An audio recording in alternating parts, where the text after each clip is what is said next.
అండి. ఆదికాండం 1వ అధ్యాయము 28వ వచనాన్ని చదివి సహాయం చేయండి. ఆదికాండము 1వ అధ్యాయం 28వ వచనం. దేవుడు వారిని ఆశీర్వదించెను. దేవునికి స్తోత్రం. దేవుడు వారిని ఆశీర్వదించెను. ఎప్పుడు? వేరువేరుగా ఉన్నప్పుడా? కాదు. యవనస్తురాలా, నువ్వు వేరువేరుగా ఉంటే దేవుని దగ్గర నుంచి ఆశీర్వాదం రాదేమో. ఇక్కడ దేవుడు చెబుతున్న ఆదాము అవ్వలను దగ్గర చేసి దేవుడు వారిని ఆశీర్వదించింది. వివాహ వ్యవస్థ యొక్క ముఖ్య ఉద్దేశము దేవుని యొక్క ఆశీర్వాదాన్ని పొందుకోవటం కోసమే. దేవుని యొక్క బ్లెస్సింగ్స్, దేవుని యొక్క ఆ కృపకు పాత్రులు కావడానికే దేవుడు వివాహ వ్యవస్థను ఏర్పాటు చేసి అక్కడ ఏమన్నాడు చూడండి. దేవుడు వారిని ఆశీర్వదించును ఎట్లనగా మీరు ఫలించి అభివృద్ధి పొంది విస్తరించి భూమిని నిందించుడు. ఎలా ఆశీర్వాదము? ఆ ఆశీర్వాదం యొక్క ప్రవాహము ఆ మాటలో ఎన్ని సందర్భాలు ఉన్నాయో మనకు అర్థమవుతుంది.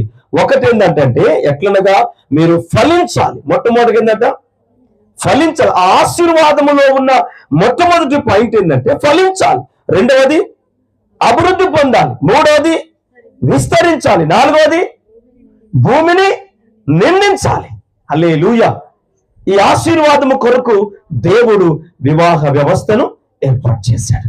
గమనించాడు. అందుకోసమే వివాహమైన వారు భార్యాభర్తలు మోకరించి దేవా మమ్మల్ని ఆశీర్వదించు తండ్రి అని ఒక మాట చెప్తున్నాను.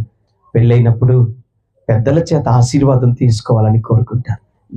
100% పెద్దలు, తల్లిదండ్రులు, వయసులో ఉన్నటువంటి పెద్దలు, ఏమండి నానమ్మ, తాతయ్య, అమ్మమ్మ, తాతయ్య, అన్నయ్యలు, వదినమ్మలు, ఏమండి పెద్దల చేత ఆ బ్లెస్సింగ్ తీసుకొని తప్పకుండా మనుషుల దయ కూడా ప్రతి మనిషికి అవసరమై ఉన్నది. కనుక మనుషుల దయతోనే నువ్వు సరిపుచ్చుకుంటే ప్రయోజనం ఏమీ లేదు. మనుషులు పలికిన మాటను దేవుడు ఆమెను చెప్పాలంటే దేవుని దయ కూడా మనుషులకు అవసరమై ఉన్నది.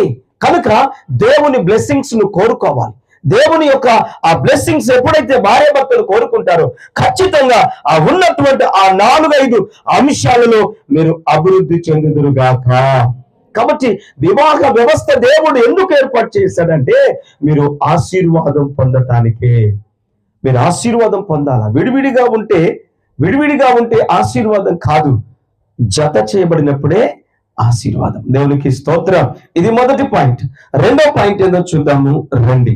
రెండో పాయింట్ 2వ అధ్యాయం, అదే ఆదికాండం 2వ అధ్యాయము 18వ వచనం.